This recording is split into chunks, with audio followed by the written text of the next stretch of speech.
Hey everybody, I'm Dr. James Fedich. I'm the clinic director here at Village Family Clinic in Hackettstown, New Jersey. Talk to you today about hip pain. So I had a couple issues with hips this week, and I just want to go over a couple quick things with the hip.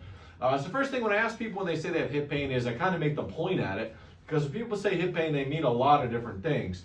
So we got a little friendly skeleton over here. We kind of look at him from the rear, and a lot of people say the hip pain, and they'll kind of point to this area here. And that's kind of where your sciatic nerve is in here, and that's more of like a pelvis and spine issue in here. And then some people call this the hip, which it is part of the hip. But that's iliac crest there. That's a different part. But when most doctors talk about hips, we're really talking about down in here. And we call this the hip joint. It's called a ball and socket joint. You can see your femur here, the long bone in your leg, has a ball at the end that goes in this hip socket. And that allows us to move the hip around in a lot of different ways. So a lot of things can happen in the hip. When people say they get a hip replacement, a lot of times what they'll mean is we have to kind of cut some of this ball off, and we'll put a titanium cap over it as that ball's worn out a little bit. Sometimes they even got to put a little cap in the hip. But some of the more common hip things we see here in the office, one of the common ones is a bursitis in here, trochanteric bursitis. This area right here is the trochanter, and there's a little bursa there, which is a little pad that protects us from getting hit in there. And there's a little bursa or sac that protects that, and that can get inflamed a lot, and that's what a hip bursitis is. Now, usually there's a lot of ways to get rid of that inflammation there. Laser, ultrasound. If they're really bad, a cortisone shot will help as well.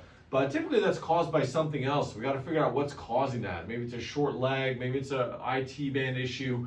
So that's one of the common things we'll see in here in the hip.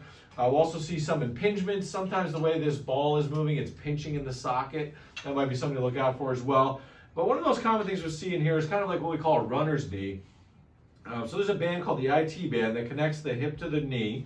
And it's on the side of your leg, and it kind of helps us do that outside motion. Now the band is about 1/3 muscle and 2/3 fiber, so it's really a bad blood supply there, so it comes with a lot of problems. Also, the way we walk and do things tends to create problems. So what that band will do is tighten up, and it'll tighten and pull, and it can pull on the knee, and that'll cause sometimes what we call a runner's knee, where this IT band is pulling the kneecap sideways.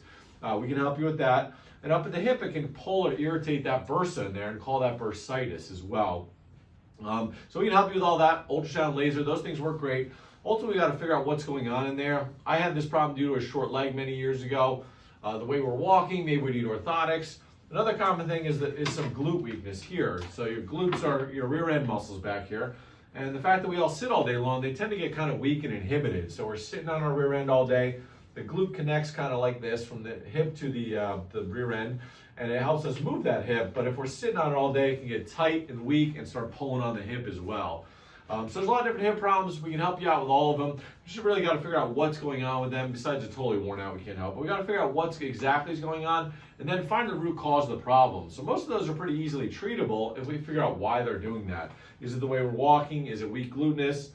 Sometimes too with the knee, we can have weakness on the inside of the knee, letting the IT band pull it sideways.